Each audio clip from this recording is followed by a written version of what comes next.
ጤና ይስጥልኝ ያዳመጣችሁ ያላችሁት የኢትዮጵያን የሆነውን ኢትዮኤፍኤም 107.8 ነው የልጆቻችን ኢትዮጵያ ጀምሯል። ቢኒያም ፍርዳወቅ እያስተናገርኳችሁ ቆያለሁ። የቴክኒኩን ነገር ቢኒያም አረጎት ይዞልናል። የዛሬው እንግዳችን አቶ ደበበ ኃይለ ገብርኤል የህግ ባለሙያና አማካሪ ናቸው። ለረጅም ጊዜ በዚሁ ሙያ አብረው ቆይተዋል። የተለያዩ ሐሳቦችን ያነሳን ከሳቸው ጋር አብረን እንቆያለን። አብራችሁኑ በረፍት ቀናችሁ ከኛ ጋር ስላላችሁ ትርፋማ ትሆናላችሁ። ቁም ነገሮችን ታደምጣላችሁ። በልጆቻችን ኢትዮጵያ አጋሮቻችንን ከልብ እናመሰግናለን። አቶ ደበበ ኃይለ ገብርኤል በልጆቻችን ኢትዮጵያ ስም ከጠባቡ ጊዜ እንግዲህ ጊዜን ሰውተ ከብዙ ጊዜ በኋላ ስለተገናኘን በአድማጮቼ ስም ከልብ አመሰግናለሁ።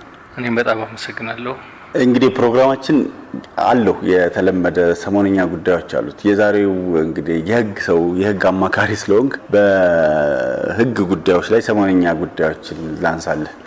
ትራምፕ እንግዲህ ስለ ዜግነት ጉዳይ ባደረገው ንግግር አንድ ግለሰብ ማለት ነው አንድ ዳኛ ተነስቶ አትችልም ብሎታል። ጭራሽ ህገ መንግስቱን የሻርክ ነው አይነት የሚመስል መልእክት አለው። እዚህ ጋር ትልቅ የዳኝነት ነጻነትን እናያለን። ምናልባት እኔ መንግስት ባለስልጣን ብሆን በፍርድ ቤት የተያዘ ጉዳይ ላይ ወጥቼ አስተያየት ብሰጥ ልክም ይሁን አይሆን የይግባኝ ጉዳይ ሊኖር ይችላል። ከዛ በኋላ ያልኩት የሰጠሁት አስተያየት ልክም ይሁን አይሆን እንግዲህ ባለስልጣን በመሆኔ ብቻ የዳኝነት ነጻነቱ ላይ ምን አይነት ተጽዕኖ ይፈጥራል? እኛና አሜሪካ እኩል ነን እያልኩ አይደለም፣ ግን ስለ አንድ ዳኛ እያወራው ነው እና የዳኝነት ነጻነት ላይ ያለን ተሞክሮ ምንድነው?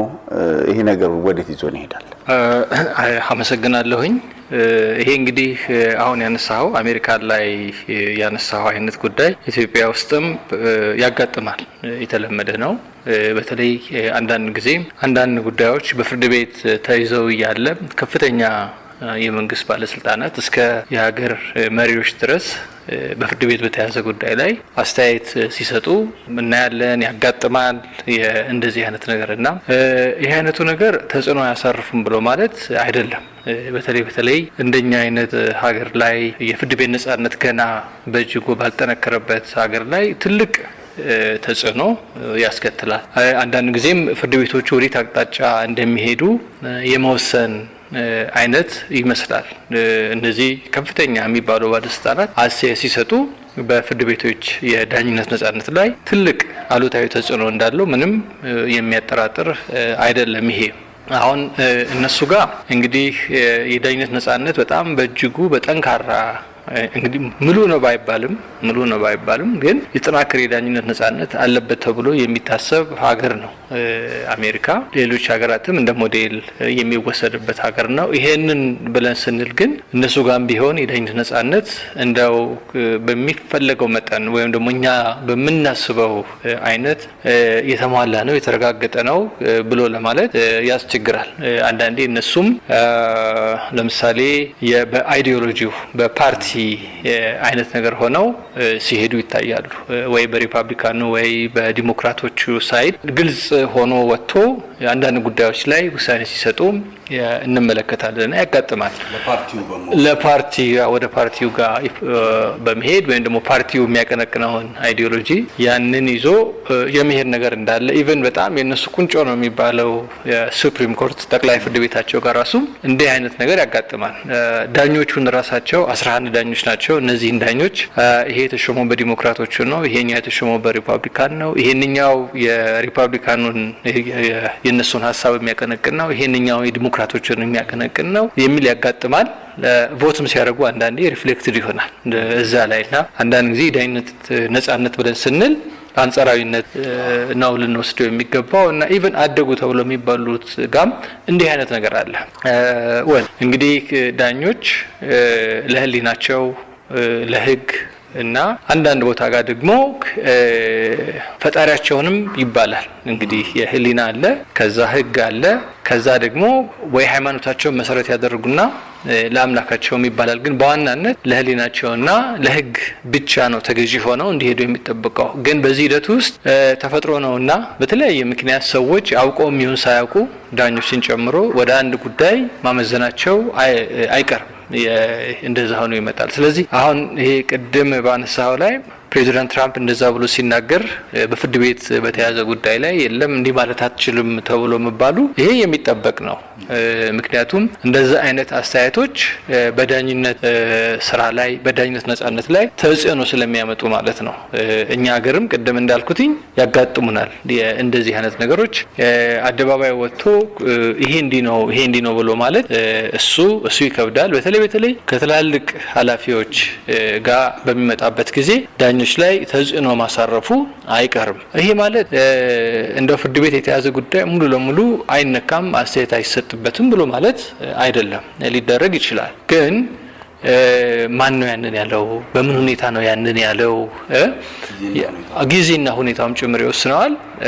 እንግዲህ ባለስልጣኖቻችን ከነሱ የሚጠበቀው ምንድነው? ፍርድ ቤት በሚሰጠው ጉዳይ እንዲስማሙ አይጠበቅም። ሁሉ ጊዜ ግን እንዲያከብሩት ይጠበቃል። አንድ ጊዜ ማንዴላ ፕሬዚዳንት በነበረበት ጊዜ አንድ ውሳኔ ተሰጥቶ የተናገረውን ነገር አስታውሳለሁኝ። በፍርድ ቤቱ ውሳኔ አልስማማም፣ ግን የፍርድ ቤቱን ውሳኔ አከብራለሁ። በግልህ ያ ውሳኔ ላይስማማ ይችላል፣ ግን ማክበር አለብህ። የትኛውም ደረጃ ላይ ያለ ፍርድ ቤት የሚሰጠውን ማለት ነው የሚሰጠውን ውሳኔ ማክበር አለብህ። ለውሳኔው ተገዢ መሆን አለብህ። ባትስማማም ባትወደውም ያን ማድረግ አለብህ። አለበለዚያ ያስቸግራል። የዳኝነት ነጻነት በነገራችን ላይ የዳኝነት ነጻነት ብለን ስንል አንዳንዴ የኛ ባለስልጣናት የሚረሱት ነገር አለ። ያ ምንድነው? ስለ ፍርድ ቤት ነጻነት የሚያወሩት እነሱ ስልጣን ላይ በሚሆኑበት ጊዜ ያን ያህል ትዝ አይላቸው። ምንድነው ፍርድ ቤት ምን ስለሆነ ነው የሚሉ አሉ ኢን ፐብሊክ። በሞመንት የነሱ ተራ ደርሶ ነገ የነሱ ቤተሰብ ሲታሰር ወይ ራሳቸው ሲታሰሩ ኮስችን ማድረግ ይጀምራሉ። እኔ ፍርድ ቤት ሆኜ 2-3 ገጠመኞች አስታውሳለሁ። ለምሳሌ አሁን ታምራት ላይ እኔ ስለ ሕግ የበላይነትና ስለ ፍርድ ቤት ነጻነት እስር ቤት ሆኖ የጻፈው ጽሁፍ መጽሐፍ ይወጣዋል። ያ ሰው ግን ስልጣን ላይ በነበረበት ጊዜ ስለ ፍርድ ቤት ነጻነት ብታወራበት ምንም የሚሰማ አይነት ሰው አይደለም። ልክ እንደዚሁ አስታውሳለሁኝ አንድ ኬዝ በነ ቢተው በላይ ወይም እዚህና ባቱ ኪሾ ታስሮ በነበረበት ጊዜ እዛ መዝገብ ላይ አስታውሳለሁ ነበርኩኝ እኔምና ያ እዛ ላይ የነበሩ ባለስልጣናቶች ከመታሰራቸው በፊት በተለይ ቢተው በላይ በደንብ አድርጌ ያስታውሳለሁኝ እዚህ ደቡብ አካባቢ ጋር ለገበሬዎች ቼክ እየተሰጠ እነዚህ ቡና ኤክስፖርት የሚያደርጉ ሰዎች ክፍያ አይፈጽሙላቸውም ነበር። ደረቅ ቼክ የተባለው እና በሚዲያ ወጥተው እሳቸው ምንድነው ፍርድ ቤት ምን አገባው እዚህ ውስጥ? ፍርድ ቤት ለምንድነው ጣልቃ የሚገባው? ይሄ እንዲህ የሚያደርጉ ሰዎች እንደዚህ ነው መደረግ ያለባቸው እያሉ እንትን ያደርጉ ነበር። ተታራቸው ደረሰና ደግሞ እሳቸው መጡ። እና አይ ሪሜምበር ያሉንን ከእግዚአብሔር በታች እኮ ያላችሁን እናንተ ናችሁ አሉና ይሄ የግድ ሁሉ ጊዜ እኛ ስንገባበት አይደለም። ስዬ አብርሃ ብርቱካን ስትፈታው መጽሐፉ ላይ አሁን እንደሚገልጹት እኔ በፍጹም አላመንኩኝም፣ ለካ ፍርድ ቤት ውስጥም ጀግና ይፈጠራል ብለዋል።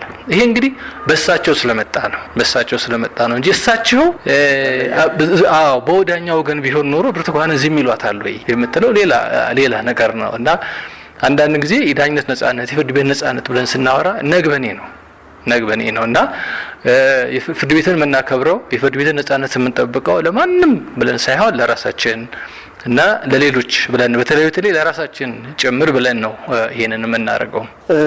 እሺ እስኪ ምናልባት ወደ ዋናው ሀሳባችን ለረጅም ጊዜ በቴሌቪዥን ድራማ ሲተላለፍ የነበረው ችሎት ፕሮግራም አሁን ደግሞ እየታየ ያለው ሀበጋር የሀሳብ ክርክር ይሄ ምናልባት በመንግስት ተቋማት ሊታገዝ የግል አስተያየቴ ነው በመንግስት ሊሰራበት መንግስት ይሄንን እንደዚህ አይነት የፍትህ ጉዳይ ላይ የመንግስት ስራ ነበር ብዬ ነው ማስበው። ስለዚህ ጉዳይ እናነሳለን። ዋና ጉዳያችን እሱ ነው። ሁለተኛው ጥያቄ ጋር ልምጣል። ህገ መንግስታዊ ፍርድ ቤት ያስፈልገናል ወይ? ካስፈለገ ለምን? ምክንያቱም ይሄ ህገ መንግስት ነው የብዙ የፖለቲካ በየመድረኩ አጨቃጫቂ ነውና ይሄን ህገ መንግስት ሚዳኘው ግለሰብ ቢሆን ተከሷል፣ ይዳኛል፣ ፍርድ ቤት ይሄዳል። ህገ መንግስት አይከሰስም አይዳኝም ወይ? የህገ መንግስታዊ ፍርድ ቤት አያስፈልገንም ወይ? ይሄ እንግዲህ ኢትዮጵያ ውስጥ አሁን ስራ ላይ ያለው ህገ መንግስት ከጸደቀበት ጊዜ ጀምሮ በጣም አጨቃጫቂ የሆነ ጉዳይ ነው። እንደሚታወቀው በእኛ ህገ መንግስት ላይ የህገ መንግስትን የትርጉም ስልጣን የተሰጠው ለፖለቲካ አካል ነው። ለፌዴሬሽን ምክር ቤት የተሰጠው ፌዴሬሽን ምክር ቤት ፖለቲካል ኤንቲቲ ለሱ ነው የተሰጠው። ፖለቲካ ብቻ ሳይሆን የፓርቲ ልንለው እንችላለን። እንግዲህ እዛ ውስጥ በፓርቲ ውክልና ብቻ ላይሆን ይችላል። ፌዴሬሽን ምክር ቤት ከእያንዳንዱ ብሔር ብሔረሰቦች የተውጣጡ ሰዎች በውክልና የሚቀመጡበት ነው እና ዋናው ዓላማው ህገ መንግስቱን መጠበቅ ነው። ዋነኛው ዓላማው እና አንዱ ትልቁ ችግር ያ ነው። እንግዲህ እዛ ውስጥ የሚወከሉት ሰዎች እንደተባለው አሁን ወዴ ሊመጣ ይችላል፣ የዚህ የፓርቲው ጉዳይ ሊመጣ ይችላል። ዞሮ አብዛኞቹ የፓርቲ አባላቶች ናቸው። እዛ ውስጥ ገለልተኛ የሆኑ ሰዎች የሚመጡበት አይነትም አይደለም። ግን ዝም ብሎ በህግ ረገድ እንደዚሁ እናውራው ብለን ካልን ህገ መንግስቱ ላይ የተቀመጠበት አቀማመጥ ይሄ ነው ያለው። ስለዚህ ለዚህ አካል ነው የተሰጠው ህገ መንግስቱን እንዲተረጉም እና ይሄ ምን አድርጎታል? ይሄንን አካል እንግዲህ በአመት ሁለቴ ነው የስብሰባ የሚቀመጠው የህገ መንግስት ጉዳዮች ተብሎ እንግዲህ አጋጣሚ ሆኖ የዛም አባል ነኝ። በርካታ ፋይሎች ይመጣሉ። በርካታ 3000 እስከ 5000 እንደዚህ ከሚገመት ፋይል አለ። ከጠቅላላ ከሀገሪቱ ነው የሚመጡት። በተለያየ ጉዳይ ላይ ነው የሚነሳው እና አሁን ይሄንን ለፌዴሬሽን ምክር ቤት ሰጠው። ፌዴሬሽን ምክር ቤት እዚህ ላይ ውሳኔ እንዲሰጥ ማድረግ ፕራክቲካልም አይደለም፣ የሚቻልም አይደለም። በእርግጥ ፌዴሬሽን ምክር ቤት በማን ይታገዛል? የህገ መንግስት ጉዳዮች አጣሪ ጉባኤ የሚባል የኤክስፐርቶች ቡድን አለ። እነሱ አዘጋጅተው አስተያየት ሰጥተው የተነሳ ጉዳይ የህገ መንግስት ጉዳይ ያስነሳም የሚለውን ሰርተው ነው ለምክር ቤቱ የሚያስተላልፉት እና ምክር ቤቱ ያንን አይቶ ወይ ይቀበላል ወይ አይቀበልም። ይህን ተናጥርጎ ግን አሁን ባለው ሁኔታ በፍጹም እንደው ተግባራዊ እንኳን ለማድረግ በጣም አስቸጋሪ የሆነ ነው። በርካታ ፋይሎች ናቸው የሚመጡት። ለዛም በአመት ሁለቴ ብቻ ነው የሚሰበሰቡት። አንዳንዴ ላይሰበሰቡም ይችላሉ። for various reasons ላይሰበሰቡም ይችላሉ እና ይሄ እንደው እንትን ተግባራዊነቱ ላይ ትልቅ ጥያቄ የሚጥል ነው። ከዛ በተረፈ የህገ መንግስት ራሱን የቻለ ፍርድ ቤት ወይም ደግሞ የስልጣኑን ለፍርድ ቤቶች መስጠት አንድ አማራጭ ነው። በነገራችን ላይ አሁን የኛ ሀገር አሰራር በዓለም ላይ ለየት ያለ ነው። እንዲህ አይነት የሚከተሉ ሀገራት የሉም ማለት ይቻላል። ይሄንን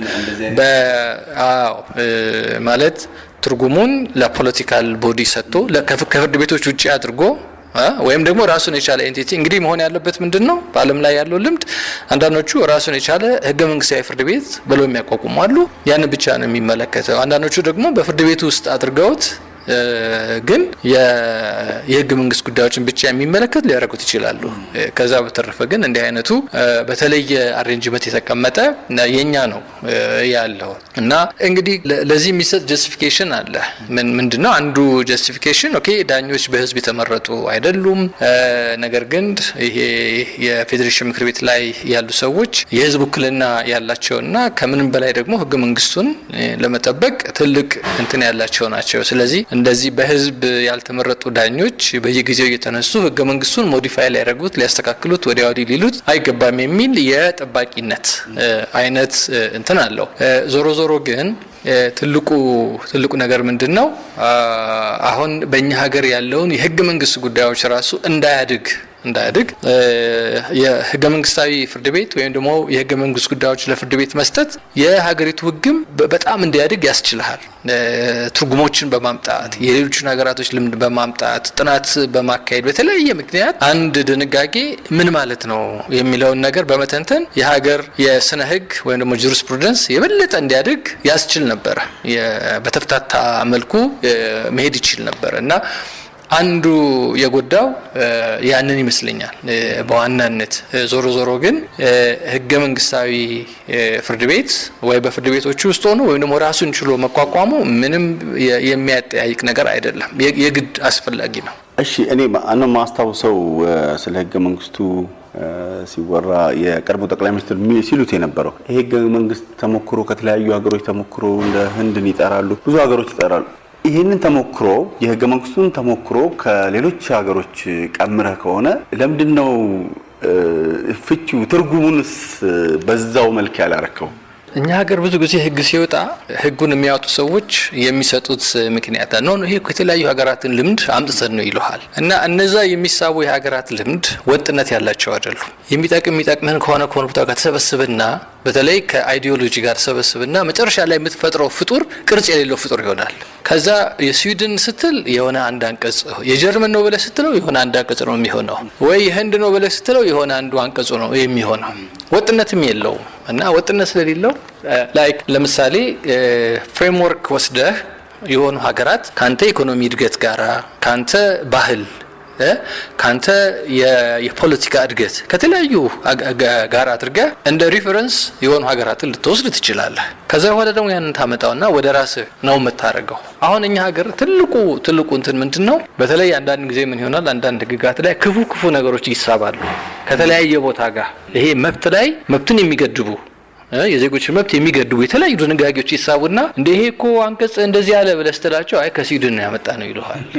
ይሄ እኮ እንደዚህ ሆነ ይሄ ከህንድ የመጣ ነው ይሉሃል። በእንደዚህ መልኩ አድርገህ ህግ ማውጣት በጣም ያስቸግራል እና አንዳንድ ጊዜ ልክ እንደዚህ ከተለያየ ሀገር ላይ እየተሳቡ ይመጡና መጨረሻ ላይ የሚፈጥሩት ፍጡር ማንነት የሌለው ፍጡር ይሆናል። ህጉ ምንድነው የሚመስለው የማን ነው ብለህ ለማለት ትቸገራለህ።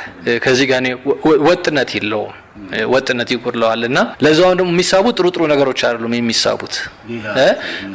መብትን ለማስፋት የዜጎችን መብት የበለጠ እንዲዳብር እንዲያድግ ወይም ደግሞ በሀገር ውስጥ ያለው የዲሞክራሲ እንትን እንዲጎለብት አይነት ነገር አይደለምና በተለይ መብትን የሚገድቡ ድንጋጌዎች ከዚህም ከዛም ተስበው ይመጣሉ። ክርክር ሲነሳ አይ ይሄ እኮ የገሌ ሀገር ነው ይሄ የገሌ ሀገር ነው ይለዋል። እዛ ግን ምንድነው ምናልባት ያለ ድንጋጌ እዛ ሀገር ላይ አንድ ሆኖ ሌሎች ብዙ መንገዶች አሉት ራሱን የሚጠብቅበት ብዙ መንገዶች አሉት። አለበለዚያ ያስቸግራል።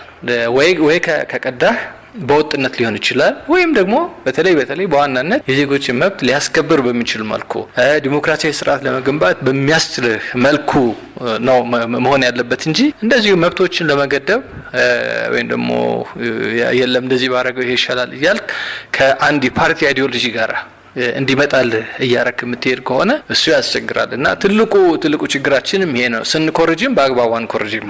እንግዲህ በዚህ ላይ ደግሞ ያው የኖርንበት የኤትኒክ ፌዴራሊዝም አለ፣ የብሔር የቋንቋ ፌዴራሊዝም ተጨምሮበታል። እዚህ ላይ በዚህ ውስጥ ብዙዎች የሚያነሱት እቺ በእናንተ መታቋት የፍትህ ሴቷ አይኗን የታሰረችዋ የዚህ ወቅት ብዙ ጊዜ አይኗን ሻሿን የታሰረችበትን ትፈታለች ይባላል። በቋንቋ ፌዴራሊዝም ውስጥ እስካለ ድረስ መቼም እሷ አይኗ አይታሰርም። ማንነት አያስፈልገኝም ጉዳይን አምጣ ሚዛኑ ላይ ነበር መጀመሪያ። አሁን ግን አንዳንዴ እየፈታች ታያለች ይባላል። የቋንቋ ፌዴራሊዝም የብሔር ፌዴራሊዝም ካለ ይሄ ነገር አይቆምም የሚሉ ሰዎች አሉ። እኔም እስማማለሁ በዚህ በአንደኛው እንትን እስማማለሁ ስል ከምን ተነስቼ ነው? በተግባርም ስለሚታይ ነው። በተግባርም አሁን አንዳንድ ክልሎች ጋር ስትሄድ የክልሉ የብሔር የሆነ ሰውና ከሌላ ቦታ ጋር የመጣ ሰው ላይ የሚወሰኑ ውሳኔዎችን ማየት ትችላለህ። ዝም ብለህ እንደዚሁ አንብበህ ማለት ነው። ሲጀምር አሁን አንተ እንዳልከው ፍርድ ቤት ላይ ብቻ አይደለም፣ አጠቃላይ የብሔር አደረጃጀት ለሙስና ምክንያት ከሚሆኑ ነገሮች ውስጥ አንዱና ቁልፉ ነገር ነው። በብሔር የተደራጀ የሲቪል ሰርቪስ ኢንክሉዲንግ የፍርድ ቤት ለእንደዚህ አይነት ነገር መጋለጡ አይቀርም። ፖሊስን በዚህ መልኩ ካደራጀኸው በብሔር፣ ፍርድ ቤትን በብሔር ካደራጀኸው፣ አቃቤ ሕግ መስሪያ ቤት ሙያን በብሔር ካደራጀኸው ተፈጥሯዊ ነው። ይሄ ተፈጥሯዊ ነው እና አሁን እንግዲህ ፍርድ ቤት ወይም ደግሞ ማንኛውም ሌላ የፍትህ ተቋም የፖሊሲን ጨምሮ እንዲሆን የሚጠበቀው ገለልተኛ ሆኖ ህዝባዊነት ኖሯቸው ህዝብን በማገልገል ስሜት ብቻ እንዲሰሩ የሚጠበቁ ተቋማቶች ናቸው። እነዚህ ግን ይሄ የብሔር ጉዳይ እንትን ብሎ ይወጣል። ተፈጥሯዊም ነው። ከአቅማቸውም በላይም ሆኖ ይወጣና ገለልተኛ ሆኖ ማገልገልን ያቅታቸዋል። ምንም ይሄ የቅርብ ጊዜ ትውስታ ነው። ፖሊስ ሰው ተገድሎ ሲሰቀል ቆሞ ያያል። ፖሊስ ቆሞ ያያልና እዚህ ደረጃ ላይ የሚያደርስህ የብሔር ጉዳይ ነው። እዚህ ደረጃ ላይ እንዲህ አድርጎ የሚያመጣ አንዳንድ ጊዜ ፖሊሱ ፖሊስነት ሙያ ነው። ማንም ወንጀል ይፈጽም የትም ቦታ ጋር ይሁን ወንጀልን መከላከል ነው ስራ። ማንም ይፈጽመው የእናት ልጅም ይፈጽመው አይደለም የብሔር ይሁን የእናት ልጅም ቢፈጽመው የመጀመሪያ ስራ ይሄ ነው። ወይም ደግሞ አንዳንዶቹ ጋር ስትሰማ ሰው ሲገደል እያዩ ላለመከላከል ቆመው ለምን ይሄን አላደረጋችሁም ስትላቸው መመሪያ አልተሰጠንም የሚሉ ፖሊሶች ያፈራንበት ጊዜ ነው። ለፖሊስ ወንጀል ለመከላከል መመሪያ አትሰጥም። ተፈጥሮ በቃ ይሄ ምን ጊዜም ያለው ገና በምንድነው ፖሊሶኛ ያገለግላሉ ብሎ ሲል ቃለ መሃላ ሲፈጽም የሚገባው ነገሩ ነው። ይሄን ነገር ለማድረግ ማለት ነው። እና የብሔር ጉዳይ ይሄ ነው። አንድ ጽሁፍ ላይ አሁን ፍርድ ቤቶችን በሚመለከት ከዚህ ከብሔር ጋር ተያይዞ እንደዚሁ ያነበብኩት ምንም እነሱ ኢንሱሌትድ ሆነው ሊቀሩ አይችሉም ፍርድ ቤቶች ይላል። ከእንደዚህ አይነት ተጽዕኖ ተፈጥሯዊ ነው በቃ ዋንስ በብሔር እንደዚህ አድርገህ የምትደራጅ ከሆነ ያ ነው የሚሆነውና አንዳንድ ቦታ ጋር ሄደክ ስታይ አንዳንድ ክልሎች ላይ ግልጽ በሆነ መልኩ ብሔርን መሰረት ያደረገ በሚመስል መልኩ ውሳኔዎች ሲሰጡ ታያለ እና መተው በተወሰነ መልኩ የሚስተካከሉት ፌዴራል ሰበር ላይ ነው የሚስተካከሉት። ክልል ላይ ሄደህ አንዳንድ ክልሎች ጋር ሄደህ መብት አስከብራለሁ ብለህ ማለት አትችልም። is obvious አይን ባወጣ መልኩ ለብሔርን መሰረት አድርጎ ውሳኔ ሲወሰን ታያለ ቆመ እና ትንሽ ተስፋ የሚኖር ፌዴራል ሰበር ሰሚ ችሎት ላይ እዚህ ሲመጣ ያው የቅይጥ ስለሆነ የአንድ ብሔር እንትን ስለማታይበት ውሳኔዎች በተወሰነ መልኩ በአግባቡ ሲወሰኑ ታያለ ሲመጣ። ስለዚህ እስማማለሁ ያልኩ ለዚህ ነው በእንደዚህ አይነቱ ብሔርን መሰረት አድርጎ በተደራጀ ማህበረሰብ ውስጥ ነፃና ገለልተኛ የሆነ ፍርድ ቤት ብቻ አይደለም ኢቭን የፖሊስ ተቋማት ራሱ ለማቋቋም ከባድ ነው የሚሆነው። እስኪ እግረ መንገድ የሞራል ጥያቄ እናድርገውና አንድ ዳኛ ያው ይማራል አይደለ ትምህርት ቤት ተምሮ ነው ከዛ ግን የሆነ ብሔር ዳኛ ይሆናል። አንድ ፖሊስ ቶጎጫሌ ወሰደው መቀሌ ወሰደው ፖሊስ ነው ሙያው ነው። ልክ ነው የሆነ የሀዲያ ፖሊስ ሆኜ የሀዲያ ሌባሳይ ምትሆንና የኦሮሞ ሌባሳይ ግን ደስ የሚለኝ ከሆነ እንዴት ነው? እስኪ ሙያችን የቱ ጋር ነው ያለው? ለምን ተማርኩ ለምን ፖሊስ ሆንኩ አያስብልም ወይ? ይሄን የሞራል ጥያቄ እናንሳው። ይሄ ተገቢ የሞራል ጥያቄ ነው። ተገቢ ምክንያቱም በምትማርበት ጊዜ የምትማረው ትምህርት ብሔርህን እንድታገለግል አይደለም። ህግጋቶቹ የሚሉት ሰው ነው እና ሰው ብለው ሲሉ ሌላ ኳሊፊኬሽን ጨምረውበት አይደለም። የሁሉ የክልል ህግ ሄደ ብታየው ሰው ይላል። ለምሳሌ የወንጀል ጉዳይም ይሁን የፍትሐብሔር ጉዳይም ይሁን እንደዛ ተብሎ የተጻፈ ነው እንጂ የእንትኑ ነው የሚመጣ። ግን ምንድነው መሰለ ተፈጥሯዊ ነው በተወሰነ መልኩ። አሁን አንዳንድ ኢቭን ጸሐፍት ለምሳሌ አንዳንድ ጥናታዊ ጽሁፎች ሲጽፉ መግቢያው ላይ የሚናገሩት ነገር አላቸው። በያዝድ የመሆናቸውን ነገር ማለት ነው ሳያውቁት አንዳንዱ ሆን ብሎ አለ ሳያውቁት የሚሆነው አሉ እና አሁን እነዚህ ዳኞችን በላቸው ፖሊሶችን በላቸው አንዱ የሚመጣባቸው ነገር ያ ነው።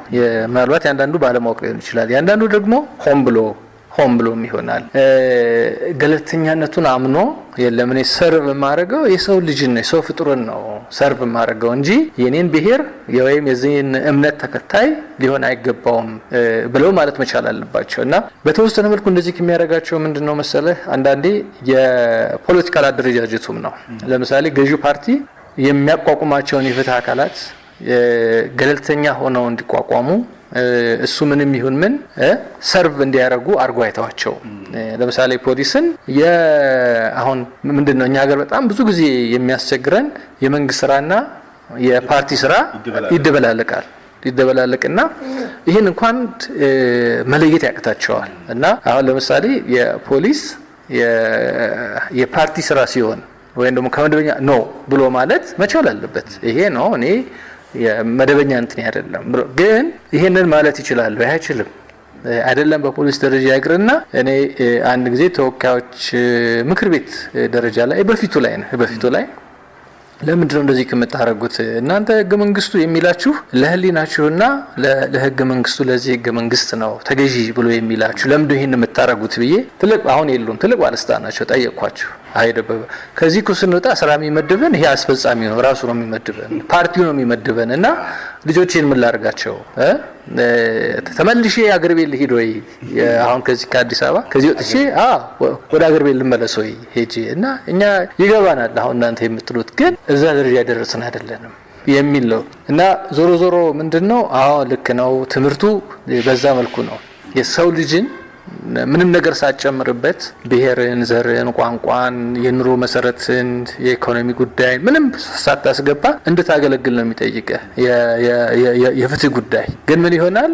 ቅድም ባልኩ በተለያዩ ምክንያቶች አንድ ተፈጥሯዊ በሆነው ባህሪህ፣ ሁለት አካባቢ ላይ ባለው ተጽዕኖ ይሄ የኛ ብሔር ሰው ሆኖ የኛ ሰው ሆኖ እንዲህ አደረገ ስለምትባል፣ ሶስት ራሱ የፖለቲካው ስርዓትም ደግሞ እንደዛ እንድትሆን ስለሚያደርግህ በተለይ ገዢው ፓርቲ ማለት ነው ሲፈጥር ሲቀርጽህ ነው ገለልተኛ ነህ ፈለከውን ብትል ምንም አላረግህም ብሎ አይደለም የሚቀርጻቸውና በእነዚህ ሁሉ ምክንያቶች እንዲህ አይነት አድሏዊ አሰራር ውስጥ ይገባሉ። አዎ አስታውሳለሁ። ዳኛ፣ ፖሊስ፣ አቃቤ ሕግ፣ አብዮታዊ ዲሞክራሲ ስልጠና አንድ ላይ እንግዲህ እንደዚህ ሆነን ከፓርቲ እንትን ተጽዕኖ ነጻ ልንሆን አንችልም። እሺ ወደ የዘመናዊ ታሪካችን ጋር የፍትህ ዘመናዊ ፍትህ ወይም ዘመናዊ ህጋችን ጋር እንምጣ። አሁን ዩኒቨርሲቲ የህግ ትምህርት ቤት 60 ዓመት ይኖረዋል እንደዛ ገደማ። ዘመናዊ ህጉ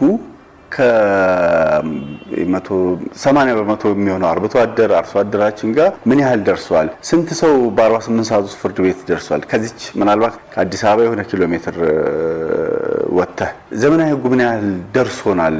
ካልደረሰን ለምን ባህላዊ ህጋችን ጋር በደንብ አንሰራም? ባህላዊ ህጋችንን ወደ ዘመናዊ ማስጠጋት አንችልም ወይ? አርብቶ አደሩ ጋር አፋር፣ ሶማሌ ምናልባት ከፍርድ ቤት አንዳንዴ ከፍርድ ቤት ወጥተን የዛ የባህላዊ ህጉ ይጠብቃል፣ ፍርድ ይጠብቃል እና ሁለቱም ማስታረቅ እንዴት አልተሞከረም? ወይስ እየተሰራበት ያለ ሁኔታ አለ? ይሄን ትንሽ ሰፋ አድርገህ ዘመናዊ ህጋችን እንግዲህ የነሱም እድሜ አንዳንዶቹ 67 ዓመት ይሆነዋል። አሁን የፍትሐ ብሔር ህጉ አሁን በቅርብ ተሻሻለ እንጂ የንግድ ህጉ እንደዚሁ ደግሞ ከተወሰነ ጊዜ በፊት አይ ቲንክ ከ10 ወይም 15 ዓመት በፊት ተሻሻለ እንጂ ኢቭን የወንጀል ህጉ እነዚህ በሙሉ በአንድ ወቅት በንጉሱ ጊዜ የመጡ ናቸው። ከጣሊያን ወረራ ነጻ ከወጣም በኋላ በርካታ ዘመናዊ ህጎችን አምጥተናል እና ብዙዎቹ ማለት ይቻላል እነዚህ ቅድም የጠቀስኳቸው ቃል በቃል ለምሳሌ ወይ ከእንግሊዝ ሀገር የመጡ ናቸው፣ ወይ ከፈረንሳይ የመጡ ናቸው፣ ወይ ከህንድ የመጡ ናቸው። ቃል በቃል የእንትን እያደረጉ የመጡ ናቸው እና እና እነዚህ ህጎች ስቲል ያልደረስንባቸው አሉ።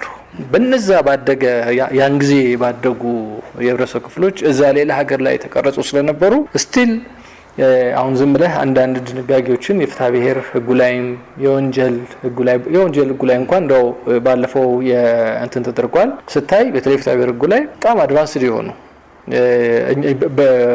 አይደለም በገጠሪቷ ኢትዮጵያ ቅርና እዚህ ከተማው ላይ አሁን ብለህ የማታስባቸው አሉ። ለምሳሌ ኮንዶሚኒየም ህግ አሁን ያለ ኮንዶሚኒየም ከመውጣቱ በፊት አለ ፍትሐ ብሔር ህጉ ላይ አለ። ስለ ጋራ ህንጻ አብሮ መኖር ያን ጊዜ ያወራል የተቀመጠ አለ እና አንዳንዶቹ እንዳልከው ገና ያልደረስንባቸውም አሉ። ገና የሚቀረን እንግዲህ ያ ምናልባት ወደፊት የማህበረሰብ እድገት የሚያመጣቸው ሊሆኑ ይችላሉ እና ገና ያልደረስንባቸውም አሉ እነዚህ ዘመናዊ ህጎች። ከዛ በተረፈ ከዚህ ጋር እንግዲህ ጎን ለጎን ደግሞ አብሮ ባህላዊ ህጎች አሉን። በእያንዳንዱ እንግዲህ ኢትዮጵያ በርካታ ባህል ያለበት ሀገር ነው። በዛው መጠን እያንዳንዱ ብሔረሰብ ወይም ህዝብ የራሱ የሆነ ከዳኝነት ስርዓት ጋር ተያይዞ የራሳቸው የሆነ መገለጫ የራሳቸው የሆነ ስርዓት አላቸው። ይሄ ይታወቃል።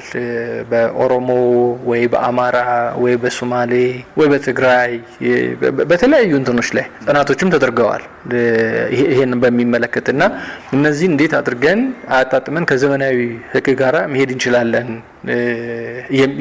የሚሉ በርካታ ጥናቶች ተካሂደዋል። ጅምሮችም አሉ ያንተን የሚያደርጉ ለምሳሌ ፍርድ ቤት ውስጥ አሁን ፌዴራል ፍርድ ቤት ላይ የፍርድ ቤት መር የእርቅ ስርዓት የሚባል አለ። ከፍርድ ቤት ውጪ ጉዳይን ከመደበኛው ስርዓት ውጪ መፍታት እንድትችል ኦሮሚያ ጋር ብትሄድ እንደውም እነሱ ጋር የህግ ማዕቀፍም ተሰጥቶት ጭምር እነዚህ ባህላዊ የሆኑ የዳኝነት ስርዓት እውቅና ተሰጥቷቸው እንዲሰራባቸው የተደረገ ነው እነሱ ጋርም እና ሌሎቹ ጋርም እንደዚሁ አለ። አንዳንዴ ከዚህ ከዘመናዊ ብለን ከምንለው ህግ በተለየ ለተከራካሪ ወገኖች ውጤት በመስጠት በጣም የተሻለ ሆኖ ደግሞ ይገኛል።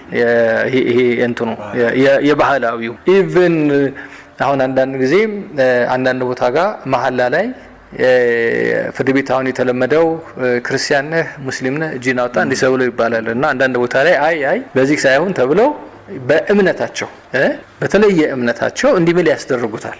ደንግጦ በቃ የሚተዋል የሚያከብረው የሆነ የማይናገረው እነሱ የሚተዋወቁበት የሆነ እንትን አለ ኃይል አለ እና እንዲምልኝ የምፈልገው በዚህ ነው ይሄንን ጠርቶ እንደዚህ አንዳንድ ክልል ይሄን የሚፈቅዱ አሉ።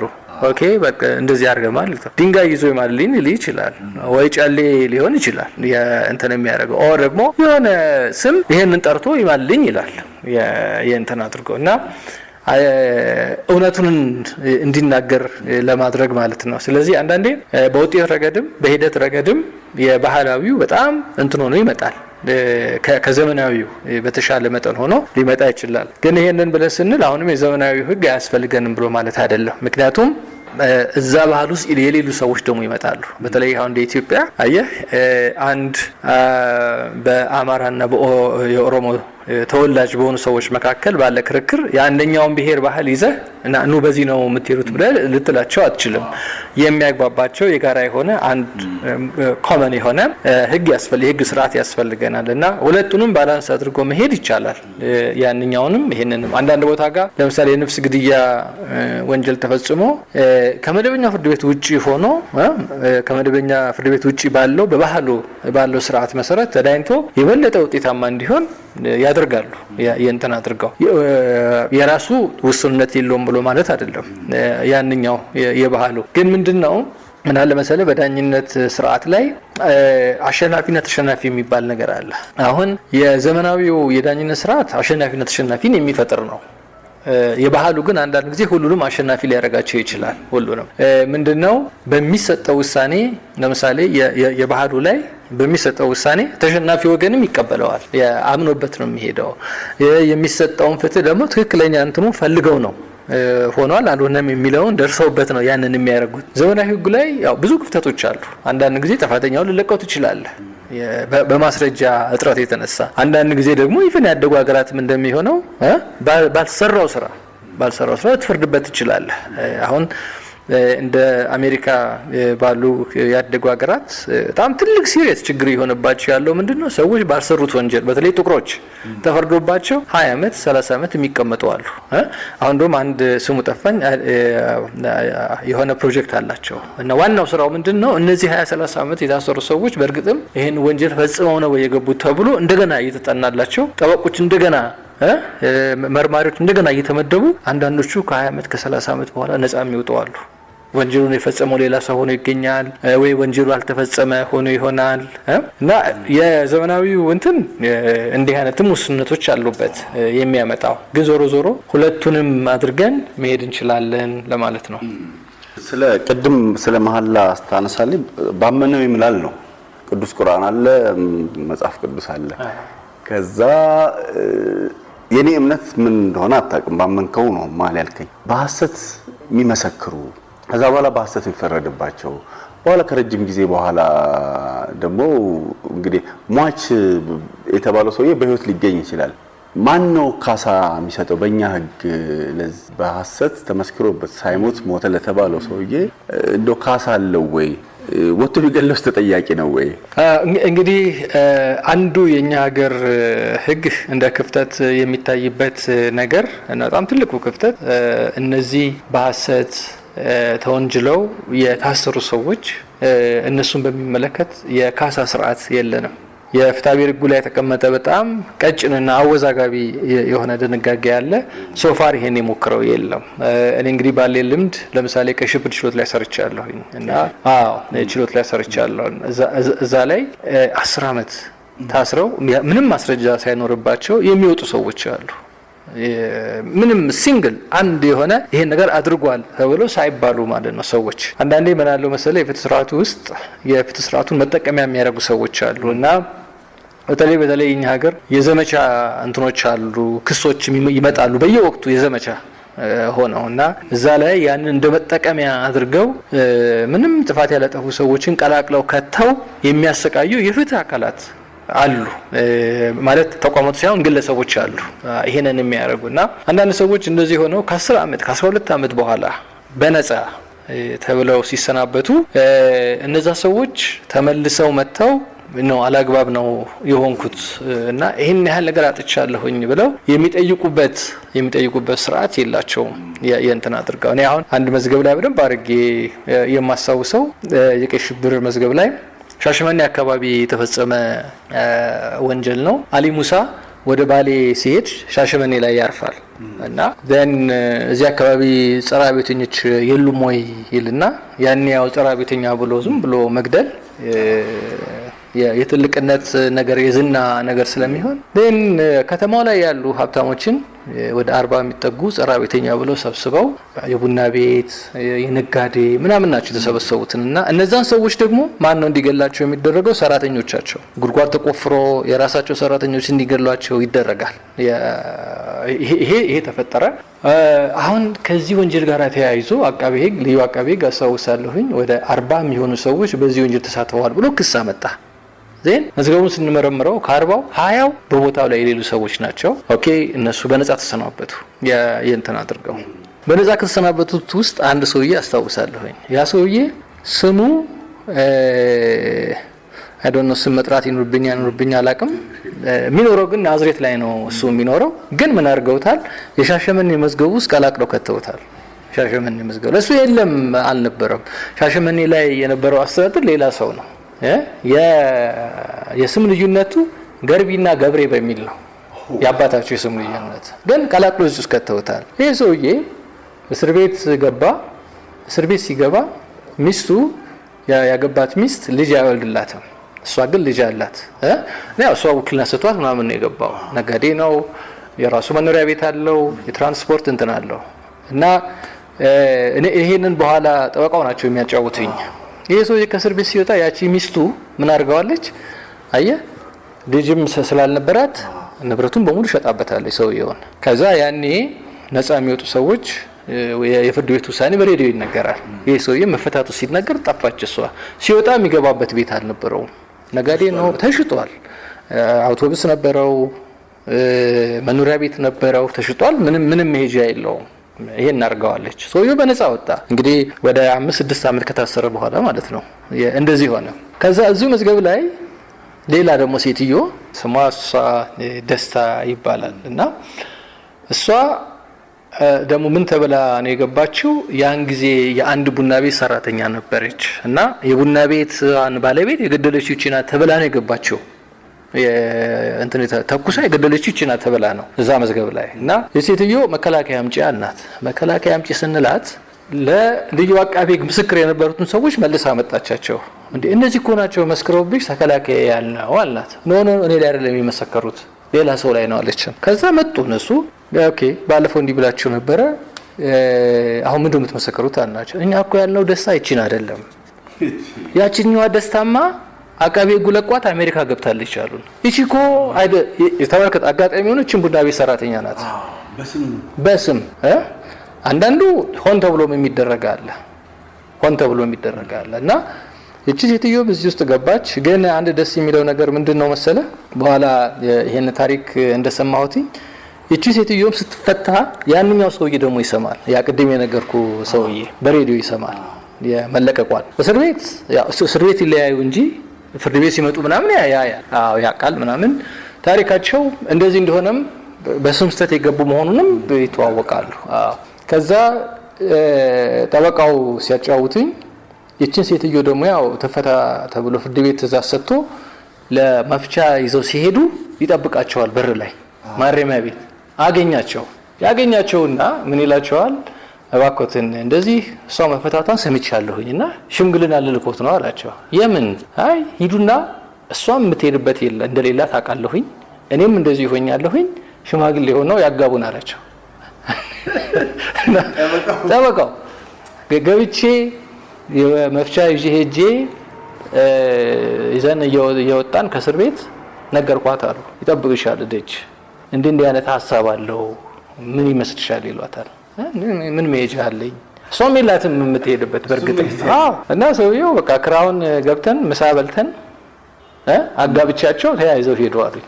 የት እንደሄዱ አይታወቅም። እና ይሄ ምንድነው እኛ ጋር እንደዚህ ይገጥማል። ህይወቴ ይመሰቃቀላል። አንዳንድ ሰው ባላደረገው ነገር በሌለበት ነገር ሞተ ተብሎ እገሌን የሚባል ሰው ገሎታል ተብሎ የተገኘም አለ፣ አጋጥሞናል።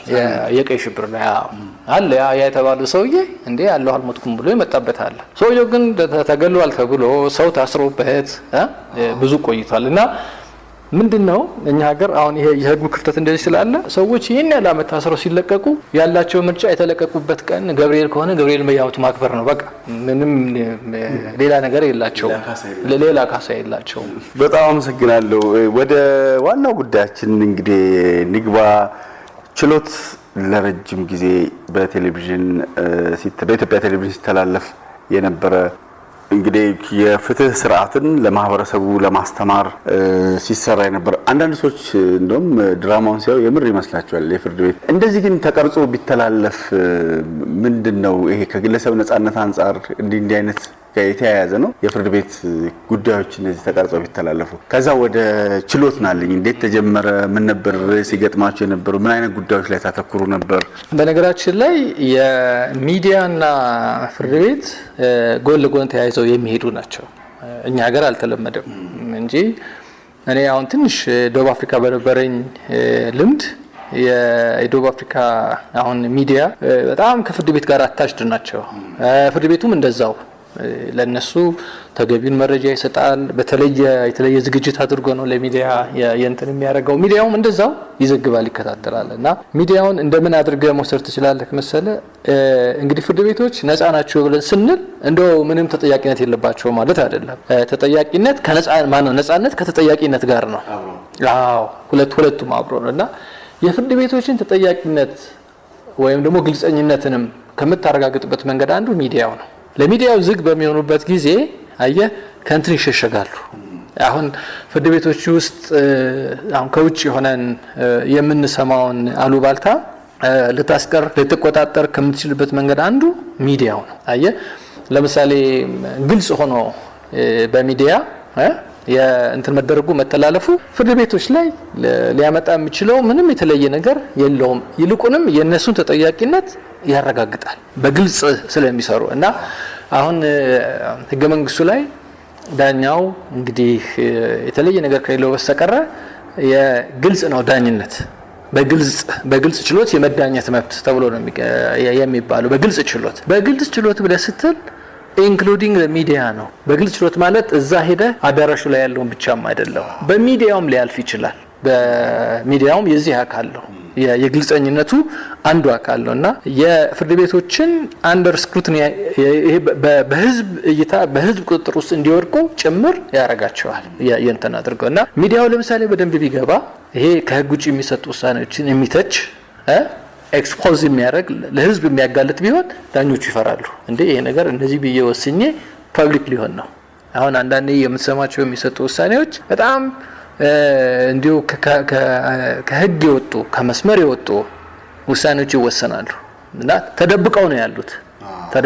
አይታወቁም። ግን ሚዲያው አሁን ይሄንን እያፈነፈነ እየሄደ ኤክስፖዝ የሚያደርጋቸው ቢሆን ለፍትህ ስርዓቱ መጠናከር ሚዲያው ትልቅ ሮል ይኖረዋል፣ አስተዋጽኦ ማድረግ ይችላል። እና እዛ ውስጥ መግባቱ አሁን እንዳልከው ለዚህ ያግዛል፣ አስተማሪም ነው። አሁን እንዲተላለፍ ቢደረግ ምንም የተለየ ነገር የለውም። ምን አለ የተደበቀ ነገር? እንግዲህ ህጉ ላይ የሚለው ምንድነው? እንትኑን ችሎቱን በግልጽ ማካሄድ አንዳንድ ጊዜም የሚጠበቁ መብቶችን አደጋ ላይ የሚጥል ለምሳሌ አሁን የሴት መደፈር ሊሆን ይችላል። አንዳንድ እንትኖች አሉ ባይ ካሜራ የሚባሉ ወይም በዝግ ችሎት ተብለው የሚባሉ አሉና እነሱ ጉዳይ ላይ ካልሆነ በስተቀር በግልጽ ማስቻልህ ምንም የሚያመጣው ነገር የለም። ያ ለማን ነው?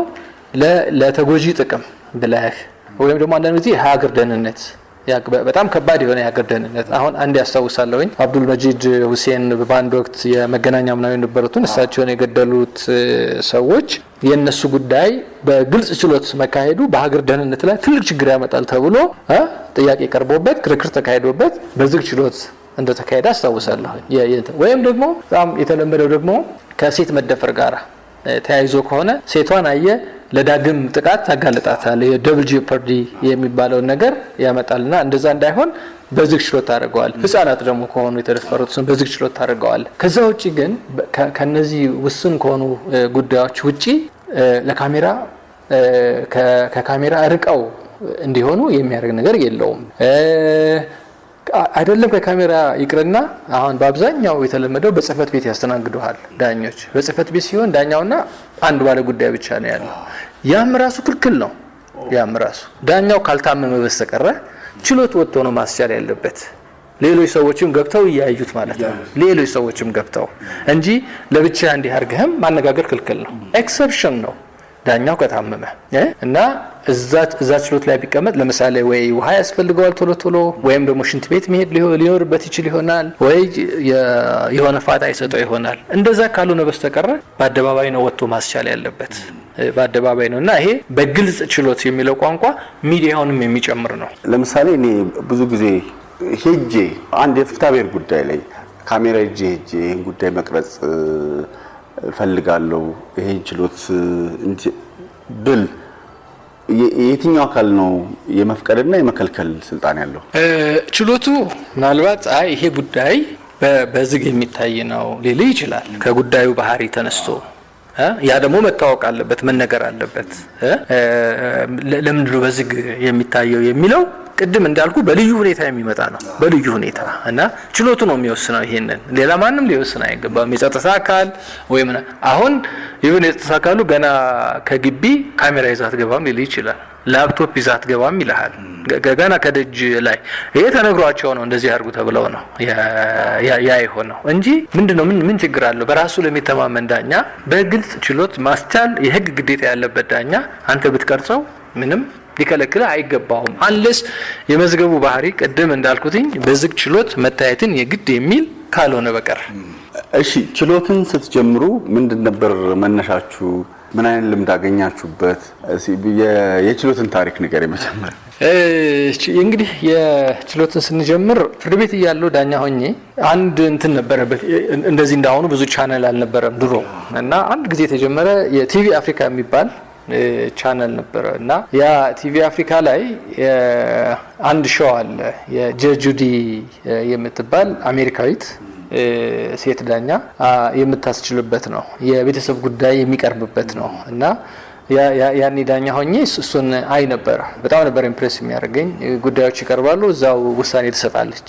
የእንትና አድርጋ ሪል ነው የነሱ እውነተኛ ነው። እውነተኛ እንትን ነው የምትሰጠው። ከዛ ግን ከፍርድ ቤት ስወጣ ይሄን ነገር መስራት አለብኝ። ወደ ኢትዮጵያ ደግሞ ኮንቴክስት እንዴት ነው መለወጥ የምችለው የሚለውን አስብ ነበር የእንትን አድርጌ። ከዛ እንግዲህ ከፍርድ ቤት ከወጣው ከ3 ምናምን አመት በኋላ እዚህ ሀሳብ ላይ ጀመርኩኝና እውነተኛ ለማድረግ እኛ ሀገር የደረስንበት የእድገት ደረጃ የሚያስችል አይደለም። እነሱ የህግ ተገዢዎች ናቸው። የሆኑ ተከራካሪ ወገኖች ሁለቱም እውነት አለን ብለው ስለሚያስቡ ራሳቸውን ለዛ አካል በፈቃደኝነት ይሰጣሉ። ሄደው እሷ ጋር እንዳኝ ብለው ይሄዳሉ። ይሄ አንድ እንትን ነው። አሁን እኛ ጋር አይደለም ለዚህ ለፍርድ ቤት መጥሪያም በግድ ነው ሊመጣል የሚችለው እና ሁለት አሁን ያልተግባቡ ሰዎች መጥተው እገሌ የሚባል ይዳኝን ብለው የሚሉበት እንትን በጣም ሬር ነው። ያን አያደርጉም። ስለዚህ ኦኬ ሪል እንትኑን አሁን ላናደርገው እንችላለሁኝ ከደረስንበት የእድገት ደረጃ አንጻር ግን ቢያንስ ህብረተሰቡን ለማስተማር በዋናነት ያ ነው የህግ ንቃተ ህሊናን ከፍ ማድረግ ነው ትልቁ ዓላማችን ይሄ ነው። ቅድም እንዳልከው ፍርድ ቤቶች ምን እያደረጉ እንደሆነ እንዴት እንደሚሰራ አይታወቅም፣ ማንም አያውቅም። ስለዚህ ለምን ይሄንን ለፐብሊኩ ተራው ለሆነው ለተማረው በዚህ በህግ እንትን ብዙ ለሄደው አይደለም፣ ዓላማችንም ያ አይደለም። ግን ተራ ለሆነው ሰው ፍርድ ቤት በተወሰነ መልኩ እንዴት ይሰራል የሚለው ማየት እንዲችል ለምን ይሄን አናደርገውም አለና ቅይጥ የሆነ በአንድ በኩል ምን አደረግነው የድራማ ፓርት አለው። ፍርድ ቤቶች የሚመጡ ጉዳዮች የድራማ ናቸው። ምንም በቃ የሆኑ ፍቅረኛሞች ሊኖሩ ይችላሉ። ከዛ እነዛ ፍቅረኛሞች በሆነ ጊዜ በጣም ይግባቡ ነበረ። በኋላ ደግሞ አይንሽ ላፈር ሊባባሉ ይችላሉ። በተለይ ይሄ በቃ የተሰንተን ይሄ ልብ ወለድ ብለን የምንለው እንደውም ለእንትን ጸሐፊዎች ትልቅ ሪሶርስ ሁልጊዜ እመላቸዋለሁ። ሪሶርስ ያለው ፍርድ ቤት ጋር ነው። ይሄ አሁን የሚጨነቁ አሉ የእንትን ነገር ለመፍጠር ስክሪፕት ለመጻፍ ፍርድ ቤት ቢሄዱ ግን ይሄ ምንም ሞልቷል። በቃ አንድ ሀገር ነው ያለው መዝገቡ በሙሉ ያ ነው ስክሪፕት ነው በእውነተኛ እንትን ሆኖ ማለት ነው እና ቢያንስ ለመነሻ ሀሳብ ሁሉ የሚሆን ነው። ስለዚህ ያንን ድራማታይዝ ባረገው ከዛ ደግሞ ሁለተኛው ፓርት ትክክለኛ የፍርድ ቤት ፕሮሲጀርን የሚያሳይ እንዲሆን ባረገው በሚል በዛ ነው የተጀመረው እና የህግ ነገር በባህሪው አየህ በቀላሉ ካላቀረብከው አሁን በመናቀርበው መልኩ ካልሆነ በስተቀር ቦሪንግ ይሆናል፣ አሰልቺ ይሆናል። በተለይ የህግ ሙያ ለሌለው ሰው ማለት ነው። ስለዚህ የሚፈጠሩትን ግጭቶች ኢንሲደንቱን በድራማ መልክ ከዛ ደግሞ ዳኝነቱን በትክክለኛው ፍርድ ቤት ባለው ፕሮሲጀር መሰረት ይደረግ በሚል ነው የጀመርነው። ስንጀምር በጣም እንደው ከከባድ ነበረ። አንዱ ያኔ የነበረው ብቸኛ ቴሌቪዥን ኢቲቪ ነው ያለው እና ኢቲቪ ጋር የነበሩ ኃላፊዎችን አሳምኖ እዛ ውስጥ መግባት በራሱ ወደ 3 አመት ወስዶብኛል። እነሱን ማሳመን አንዳንዴ ጨረታ አውጥተው ጨረታውን ተወዳድረን አሸንፈን ግን አይ ብታሸንፉም አይሆንም እንባላለን እና መጨረሻ ላይ የሚያውቀኝ ሰው ኃላፊ ሆኖ መጣ። እያደገ እሱ ማለት ነው። ከዛ እሱ ራሱ ጠርቶ እናና ጅበላውን ጀምራለኝ የእንትን አድርጎት ምንድነው የሚሰጣችሁ ምክንያት? ትልቁ እንትን አንዳንዶቹ ፖለቲሳይዝ ያደርጉታል። ያን ያው ፖለቲካውን በጣም ፖለቲካ ይሆናል እና አሁን የህግን እንትን እንደዚህ ካድርጎ ማምጣታችንን አይፈልጉትም። አንዱ ትልቁ የነበረው ችግር ያ ነው። ቴክኒካሊ ምናምን በሙሉ በጣም እንትን ነው ብለው በቃ ዋናው ትልቁ ችግር የፖለቲካ ውሳኔ ነው። ያንን ለማድረግና የሆነብን ያ ነው። መጨረሻ ላይ እንዳልኩ ተጀመረ። አሁን እንግዲህ ወደ 14 አመቱ ነው። ምናልባትም በኢቲቪ ታሪክ ትልቁ ነው ሊባል ይችል ይሆናል አብረን ስንሰራና ከተጀመረ በኋላ ግን ኢቭን የመንግስት አካላትም አሁን አብዛኛው ስፖንሰር አድራጊዎች የመንግስት አካላቶች ናቸው፣ የመንግስት መስሪያ ቤቶች ናቸው። የፍትህ አካላቱም ራሳቸው ፍርድ ቤትን ጨምሮ ፍትህ ሚኒስቴር እነዚህን ጨምሮ ትኩረት ሰጥተው ያግዙት ጀመረ። አንዳንዴ እንደውም እኛ በሆነ ነገር ስናዘጋጅ ነው ይሄ አይገልጸንም ለምን እንደዚህ አታረጉትም ብለው ያላቸውን ስፔስ ሁሉ እየሰጡን እንደዛ የምንሰራውና ተቀባይነት እያገኘ መጣ። የእንትን አድርጎ ግን ኢኒሻል እንትኑ ያ ነበር ከራሴው ነበር ማውጣው ኦልሞስት ወደ 6 ወር 7 ወር ያህል የሳምንት ወጪውን ከራሴ ነበር እያወጣሁኝ የምሰራው። ለዚህ ለሚሰሩ ሰዎች መከፈል አለበት፣ የቀረጻው መከፈል አለበት። ያንን ከኪስ እያወጣን ነበር ስንሰራ የነበረው እና በኋላ ግን ያው እየተለመደ መጣ። ምንድነው አቺቭመንቱ ብለህ ካልከኝ በተለይ አሁን ያኔ ከክልል ሁሉ ሳይቀር ነው የሚደወልልን። የክልል ትልልቅ የፍርድ ቤት ዳኞች ጭምር ናቸው የሚደውሉልን የእንትን የሚያደርጉን እና ፕሮግራሙ ምን ሁሉ እየሆነ መጣ፣ እንደ ሪፈረንስ እንደ ማስተማሪያ ሁሉ እየሆነ መጣ።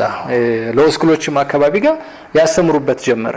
የእንትሩን እየወሰዱት ማለት ነው በሲዲ በመናምን እየወሰዱ ማስተማሪያ ሆነ። ከዛም አልፎ አሁን ብዙ ጊዜ የምናነሳቸው የተረሱ ህጎች የሚመስሉ በጣም እንትን ሊያርጉ ይችላሉ የሚባሉ ነው የምናነሳውና አነጋጋሪ የሚባሉ እሱን መሰረት እያደረጉ አሁን እስካሁን የማይረሱኝ አሉ። እኔ እንግዲህ አሁን ከተኩት ወደ 10 አመት ምናምን ሊሆነኝ ይችላል እና ያኔ እኮ እናንተ ያቀረባችሁትን ፕሮግራም አይተን እንደዚህ አድርጌ እንደዚህ አደረጉ የሚሉ ይገጥሙኛል። በተለይ ሴቶች ይገጥሙኛል ከባሎቻቸው ጋር ባለ እዚህ ቤተሰብ ምናምን ጉዳይ እሱን እኮ የእናንተን እንትን አይተን እንደዚህ ያደረግን የሚሉኛሉ። ያን ብቻም አይደለም የፍትህ ተቋማት እንደ ፖሊስ አሁን ፖሊስ ጋር የኛን ፕሮግራም ተመልክተው ማሻሻያዎች ያደርጉባቸው እንትኖች አሉ። ለምሳሌ ምልክት አሁን አንድ ጊዜ ይሄን ሰራን የሆነች አሁን መስማት የተሳናት ልጅ ሆና መስማት የተሳናት ልጅ እንዴት አድርጋ ነው አሁን ተደፍራ ከዛ ግን እንዴት ትግለጽ ሐሳቧ ፖሊስ ጣቢያ ሲሄድ አስተርጓሚ የለውም ያንን የሚያስረዳ እና ከዚህ ፕሮግራም በኋላ ግን ፖሊሶች አስተዋውሳለሁ ከብዙ ጊዜ በኋላ ሊደገም ሲል እንዴ ምን ማለታችሁ እኛ እኮ የእናንተን ፕሮግራም አይተን አሁን እኮ የምልክት ቋንቋ አንተን ባይ አለን ማስተርጎም ሳይኖች የትጋ ምናምን ምን ማድረግ አለባቸው የሚሉ ይሄን እኮ አደረግን ይሉናል እና ብዙ እንትኖች እንደዚህ በአንድ በኩል የፍትህ ተቋማትን ራሳቸውን አሰራራቸውን እንዲያዩ የማድረግ ለምሳሌ አንዳንዱ ገጥመኝ የነበረው ያኔ አንተ ምን ነካ አንተ እኮ አሁን እንግዲህ ደግሞ ዛዘር ሳይድ ያሉ እንትኖች ናቸው የዳኞች እና ፍርድ ቤት ያሉ ሰዎች ህዝቡን እኮ እያቀበጥከው እኮ ነው። ፍርድ ቤት ውስጥ በእንደዚህ መልኩ የሚያስተናግድ ዳኛ አለው ይሉኛል። ህጉ ነው የሚለው ይሄን አድርጉ እኮ ነው የሚለው እኮ ይሄን አድርጉ እኮ ነው የሚለው። አሁን ለምሳሌ በትህትና መመለስ በትህትና ማስተናገድ ዳኛ ሁሉ ጊዜ የሚቆጣ የሚመስለው አለ። የዳኝነት ስራ ሰዎችን በቃ መደረግ ያለበት ፍርድ ቤቱን እንዲያከብሩት እንጂ እንዲፈሩት አይደለም ማድረግ ያለብህ። ሀሳባቸውን እንዲገልጹ ነው ማድረግ ያለብህ። ስንቱ ይፈራል ደግሞ። የመጨረሻው ቦታ የሰው ልጅ ሀሳቡን ሊገልጽበት የሚገባው የመጨረሻው ቦታ ቢኖር ፍርድ ቤት ነው። ፍርድ ቤት ሄደህ የምትሸማቀቅ ከሆነ ሌላ የት ነው ሀሳብን የምትገልጸው? የትም አትገልጽም። እና አንዳንዴ ኢቭን ዛዝር ሳይድ እንደዛ ብሎ እንትን የሚለኛል ይሄ ሰውን የማይሆን ነገር ነው እያስተማራችሁ ያላችሁት የሚለኛል። እና ወደዛ ነው ማድረግ ያለብን፣ ወደዛ ነው መድረስ ያለብን ነው የምንለው። ፕሮግራሙ እንግዲህ እንትንም ተደርጓል፣ ኢቫሉዌትም ተደርጓል፣ አንድ ሁለት ተደርጓል። እና እኛ ከምናስበው በላይ ለውጦች አምጥቷል። ከግንዛቤም አኳያ የመንግስትን ፖሊሲ የመንግስትን አሰራር በፍትህ አካላት ውስጥ ከመቀየር አኳያ ቀላል የማይባል ተጽዕኖ አሳድሯል ብዬ እላለሁ።